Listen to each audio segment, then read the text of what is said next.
Good morning बच्चों। How are you? कैसे हैं आप लोग? अच्छा है, आशा है मुझे कि आप सब ठीक हैं।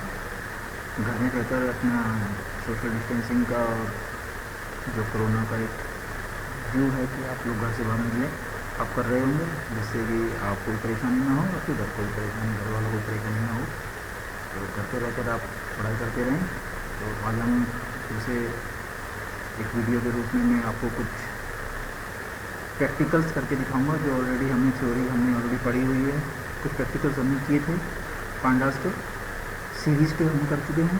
तो सीरीज़ की तरह ही हमारे पास एक और डेटा स्ट्रक्चर है, इसको हमने ऑलरेडी डिस्कस किया, डेटा फ्रेम। इसके बारे में आप जानते हैं, हमने कुछ एग्जांपल थ्योरेटिकली डिस्कस किए थे। Now we will discuss the practical part of that questions. तो अभी हम क्वेश्चन नहीं करेंगे, we will give check some examples how to create data frame from various methods. So there is a 4 or 5 methods to create data frame. We will try the basic, start with the basic methods and go up to the complex methods. तो हमने already पढ़ा हुआ है create data frame from a list of dictionaries, ठीक है, create data frame from dictionary, ND array, list और some simple values. तो अभी हम चेक कर लेते हैं कि कैसे वो एग्जीक्यूट होते हैं। तो हमने स्पाइडर यूज़ किया हुआ है, आईडी, आप पैनाकोंडा, स्पाइडर, आईडी या कैनपी, कोई भी आप जो भी आपके पास अवेलेबल है, अगर आपके पास कंप्यूटर है तो उसके थ्रू आप यहाँ पर प्रैक्टिकल कर सकते हैं। अगर आपके पास कंप्यूटर नहीं है तो भी कोई घबराने वाली बात नहीं है। जस्ट आपको ये स्टेप्स देखने हैं कि ये स्टेप्स कैसे एग्जीक्यूट हो रहे हैं, और इन स्टेप्स को आपको एज ए थ्योरेटिकल आपको प्रैक्टिकल करना है नोटबुक में। आप कर सकते हैं, आप एक, जिसमें मैंने आपको पहले भी एक आइडिया बताया हुआ है, मैं आपसे बताया हुआ है कि कैसे आप विदाउट कंप्यूटर क्वेश्चंस को सॉल्व करेंगे। तो अब हम स्टार्ट करते हैं।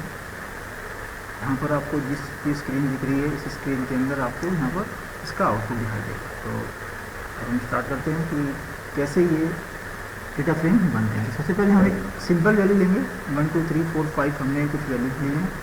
एक हमने, अगर ये आप ध्यान से देखें तो ये क्या बना, this will become a list. ये एक लिस्ट बनी है, because start with square brackets and with square bracket, it means it A list. एक लिस्ट का फॉर्मेट है। तो सबसे पहले हमें क्या करना पड़ेगा, हमें पांडास को इंपोर्ट करना पड़ेगा। पांडास जो लाइब्रेरी है हम ऑलरेडी डिस्कस कर चुके हैं। ये लाइब्रेरी है which is responsible to manipulate the all the structure include in pandas. Means आपके सीरीज़ है, डेटा फ्रेम है, आपके पाई चार्ट वगैरह हैं, एरे है, तो सारा का सारा आपका पांडास के अंदर होगा। तो हम पांडास को हम इंपोर्ट कर रहे हैं। हम डायरेक्ट पांडास को इंपोर्ट ना करके उसका हम एक ऑब्जेक्ट बना रहे हैं, दैट इज़ PD1। हम PD1 के नाम से लिख रहे हैं। तो अब हम पांडास को यूज़ नहीं करेंगे, हम PD को यूज़ करेंगे, ठीक है। हम डायरेक्ट पांडा को यूज़ भी कर सकते हैं, बट आपकी थोड़ी प्रॉब्लम आएगी क्योंकि नाम काफ़ी बड़ा है, बार बार टाइप करने में आपको प्रॉब्लम होगी। तो you have a short name PD1, it means import. अपने import is a keyword, keyword है, हाईलाइट हो गया, एज भी कीवर्ड है। पांडास आपकी लाइब्रेरी है और PD इज एक आपका ऑब्जेक्ट बन जाएगा, इसको आप यूज़ करेंगे। Now we will store some data 1, there is a variable list type variable, क्योंकि जैसे ही आपके पाइथन में हम ऑलरेडी ये चीज़ पढ़ चुके हैं कि किसी भी वेरिएबल का कोई डेटा प्री डिफाइंड नहीं है कि वो किस टाइप का डेटा स्टोर करेगा। वो जब हम इसको डेटा प्रोवाइड करते हैं अकॉर्डिंग टू वो अपने स्ट्रक्चर को चेंज कर लेता है। तो data 1 now will become list. क्यों? क्योंकि बिकॉज लिस्ट हम किस स्ट्रक्चर से डिफाइन करते हैं, स्क्वायर ब्रैकेट से। तो यहाँ हमने दे रही हुई 5 वैल्यूज, हमने 5 वैल्यू दे दी है। नाउ DF1 इज ए, हम यहाँ डेटा फ्रेम में क्रिएट करेंगे। में हमारा जो मेन ऑब्जेक्ट है वो है how to create data frame. तो हमने यहाँ पर लिखा है DF1। आप कुछ भी नाम दे सकते हैं, डेटा 1 का भी कुछ भी नाम दे सकते हैं, PD1 का भी कुछ नाम दे सकते हैं, बट हम मीनिंगफुल नेम ले रहे हैं क्योंकि हमें पता होना चाहिए कि PD क्या है। तो हम पांडास है, डेटा ले रहे हैं तो डेटा है, DF मतलब डेटा फ्रेम है। तो आपको मीनिंगफुल नेम देने, आप कुछ और नाम भी दे सकते हैं जो भी आपको सुटेबल करता है। तो there is not a hard rule कि आपको PD DF ये लेना ही है, ये आपके ऊपर डिपेंड करता है। बट यहाँ पर आप लिखेंगे data frame, that is a function name.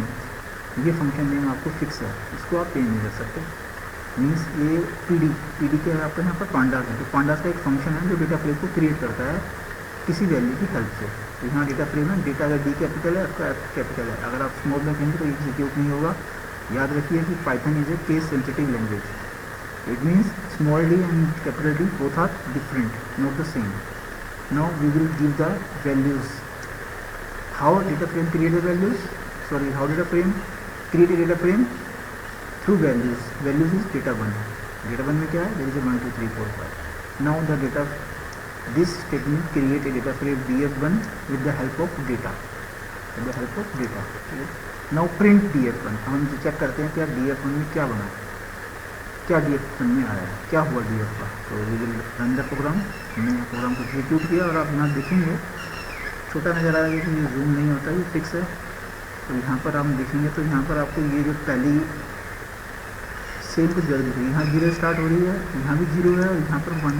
ये सब क्या है, तो ध्यान से देखेंगे तो आपको जो एक्चुअल वैल्यू है वो ये 1 2 3 4 5 ये वैल्यूज हैं जो हमने यहाँ बनाई थी। ये चीज़ आ रही वैल्यूज, बट विद यहाँ 0 से 4 और ऊपर ये 0 क्या है, तो 0 से 4 ये इसका इंडेक्स वैल्यू है 0 1। Index is always start with 0।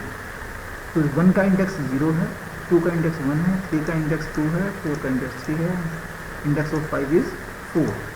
Now the column name, this is the column name heading जो ये ऊपर आती है 1 के ऊपर अगर आप देखेंगे this is the column heading.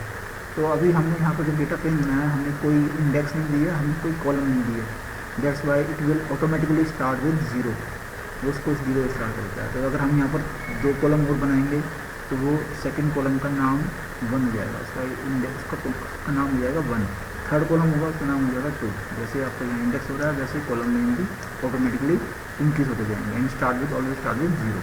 तो यहाँ पर जो एक्चुअल वैल्यू है वो 1 2 3 4 5 है। डेटा फ्रेम है टेबुलर फॉर्म। अभी हमने सिर्फ एक ही वैल्यू ली है, दैट्स वाई ये आपको ऐसे वैल्यू दिखाई दे रहा है। अभी हम एक एग्जांपल और ले लेते हैं, ठीक है। इसको हम कमेंट बना देते हैं। कमेंट का मतलब है कि इसको हम एग्जीक्यूट नहीं कराएंगे। तो हम 3 डॉट्स को स्टार्ट करेंगे, यहाँ से हमें 3 डॉट्स हटा देने और इन 3 डॉट्स को हमको यहाँ लगा देंगे। तो हमको भी सिर्फ ये वाला एग्जाम्पल एग्जीक्यूट करना है। इसको मैं हटा देता हूँ। इम्पोर्ट pandas pd1, फिर से हमने वही किया। नॉट डेटा 1, हमने यहाँ पर जो 1 2 3 की जगह हमने क्या ले लिया, यहाँ पर आप 3 लिस्ट देख रहे हैं। यहाँ पर आपकी लिस्ट 1, लिस्ट 2 एंड लिस्ट 3 और ये सब मिलकर एक बड़ी लिस्ट बना रहे हैं। मीन्स इसको बोलते हैं, क्या बोलते हैं, हम ऑलरेडी आपको पढ़ा चुके हैं। This is the array of list. ये आपको याद नहीं है तो आपका सोचिए एरे ऑफ लिस्ट या नेस्टेड लिस्ट, ठीक है। एरे ऑफ लिस्ट या मल्टी लिस्ट और नेस्टेड लिस्ट और एरे ऑफ लिस्ट, बिकॉज यहाँ पर एक लिस्ट के साथ कई लिस्ट बन रही है, एक लिस्ट के अंदर काफ़ी लिस्ट बन रही है। तो यहाँ पर जो बड़ी लिस्ट है this is the main list, ये आपकी मेन लिस्ट है। तो उसके अंदर आपके पास 3 लिस्ट में इसका मतलब क्या है कि हम यहाँ पर मल्टीपल कॉलम बना रहे हैं। यहाँ पर जब वीडियो पर हमने एक लिस्ट ली थी तो एक ही कॉलम बना था, ये आपका एक कॉलम बना। अब हम यहाँ पर 3 लिस्ट ले रहे हैं तो आपको यहाँ से आइडिया लग जाएगा कि हम यहाँ पर 3 कॉलम बनाने वाले हैं, ठीक है। तो ये आपके पास डेटा आ गया। नाउ df1 तो सेम है pd1 तो डेटा फ्रेम। अब हमने लिखा डेटा 1, यहाँ पर किसी वजह से डेटा 1 लिखा था, लेकिन अब फिर हमने यहाँ कॉलम को मेंशन कर दिया क्योंकि यहाँ पर आपको कॉलम 0 आ रहा था। अब हम यहाँ कॉलम देंगे क्योंकि मीनिंगफुल समझ में नहीं आ रहा कि ये क्या है। अगर आप देखेंगे तो आपको मालूम चल रहा है कि ये 0 से क्या इसका क्या मीनिंग है। तो हमने नाम दे दिया नेम। तो मीनिंग आपके पास नाम ये नेम है, नेम दिख रहे हैं। तो हमने एक दूसरा कॉलम दिया एज, तो हमने लिखा columns, this is the keyword. तो ये कॉलम्स को यहाँ पर जो डिफ़ॉल्ट कॉलम नेम है उसकी जगह ये इस नेम को यहाँ पर ही पुट करेगा, ठीक है। यहाँ क्लोज कर दिया और प्रिंट दिया। नाउ वी विल चेक कि इसका क्या आउटपुट आता है। तो आप देखेंगे इंडेक्स आपका 0 1 2 3 के भी हम 3 वैल्यूज हैं 1 2 3, तो इसलिए 0 1 2 3 आया, लेकिन यहाँ पर 0 नहीं आया, यहाँ आगे 1 आया क्योंकि हमने इसकी जगह यहाँ पर कॉलम्स को डिफाइन किया। तो नेम और age. Now it will be more meaningful. ये नेम्स हैं, this is the age. Now this is the data frame in tabular form. Data frame हमेशा टेबल फॉर्म में ही आएगा।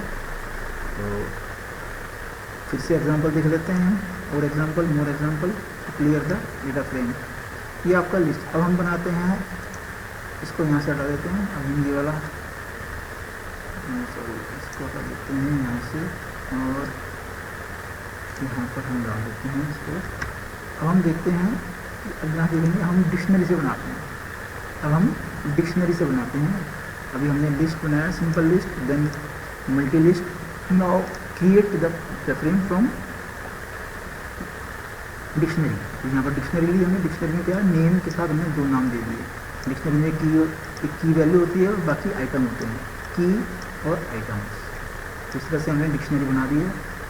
सेम फॉर्मेट है, क्रिएट डेटा फ्रेम। अब तो हमने डेटा वन दे दिया। जब हम डिक्शनरी यूज़ करते हैं तो हमें कॉलम्स नेम देने की जरूरत नहीं होती, क्योंकि columns name already automatic dictionary में दिए होते हैं। ये इसी को कॉलम नेम एज्यूम कर लेता है। इन डीएफ हम करके देख लेते हैं।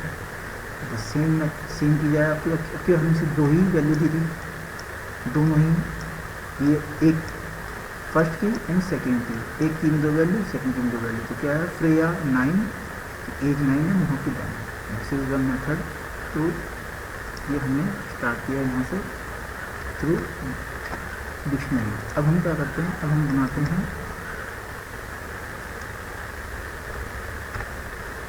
Data frame. अब हम बनाते हैं किसकी हेल्प से, अब हम बनाते हैं लिस्ट ऑफ डिक्शनरीज। अब यहाँ लिस्ट के अंदर बहुत सारी डिक्शनरी है, एक डिक्शनरी, दो डिक्शनरी, यहाँ दो डिक्शनरी है और एक लिस्ट है। लिस्ट के अंदर डिक्शनरी है। ऊपर हमने लिखा था डिक्शनरी के अंदर लिस्ट है, अब यहाँ लिस्ट के अंदर डिक्शनरी है। तो देयर इज वेरियस मेथड्स। तो इस मेथड्स में क्या होगा, आप देखेंगे तो ये एक डिक्शनरी है एक्स, उसकी वाली एक वैल्यू है, एक वाई है, उसकी 2 वैल्यू है। यहाँ पर एक एक्स है, उसकी 5 है, वाई 2 है, जेड यहाँ पर देखिए। अब यहाँ पर एक्स की 2 वैल्यू हो गई 1 और 5, वाई की 2 वैल्यू हो गई 2 और 4, और जेड की वैल्यू 1 है। तो एक में जेड नहीं है, तो क्या होगा, इसका हम आउटपुट चेक कर लेते हैं। दैट इज़, तो यहाँ देखेंगे यहाँ पर एक्स वाई जेड 3 कॉलम बन रहे हैं, ठीक है, क्योंकि यहाँ पर की वैल्यूज हमेशा क्या बनेंगी, कॉलम्स बनेंगे। तो देयर इज ए 3 की वैल्यूज एक्स वाई, और की वैल्यू हमेशा एक बार में एक ही आती है। अगर यहाँ 2 बार आई हुई है, 2 अलग अलग जगह, तो वो एक ही बार आएगी। It will appear only one. Z यहाँ नहीं था एक में, तो यहाँ पर जेड आ गया। तो जेड की एक वैल्यू हम देखेंगे 1, एक्स की वैल्यू, वाई की वैल्यू 2। तो इस वाले में जेड की वैल्यू कोई वैल्यू नहीं थी, it will appear as a name, not a number, means ये नल वैल्यू को यहाँ शो करेगा। दूसरे वाले में एक्स की 5 थी, तो यहाँ पर एक्स 5 है, वाई 4 है और 5 की 0 है। अब ये 5.0 आ रहा है, बाकी वैल्यूज न्यूमेरिक पॉइंट्स में नहीं आ रही है। इसका रीज़न क्या है कि जब नेन आता है तो नेन वाले सारे कॉलम्स के अंदर ऑटोमेटिकली जो भी वैल्यूज आएंगी वो फ्लोट में आएंगी, मीन्स रियल वैल्यूज आएंगी। तो यहाँ पर जितनी आप ये रियल वैल्यूज आपको दिखाई दे रही है, these are the values, how the data frame will be created. तो ये आपने हमें देखे, lots of method have to be check how to create a data frame. तो अब आप इसको सबसे इम्पोर्टेंट थोरोली इसको चेक करेंगे, रीड करेंगे, प्रैक्टिस करेंगे और सिमिलर क्वेश्चंस को ट्राई करेंगे। यहाँ पे बुक में बहुत सारे क्वेश्चंस हैं, मैंने जो ऑलरेडी शेयर की हुई है आपकी PDF proper question. Thank you, have a nice day.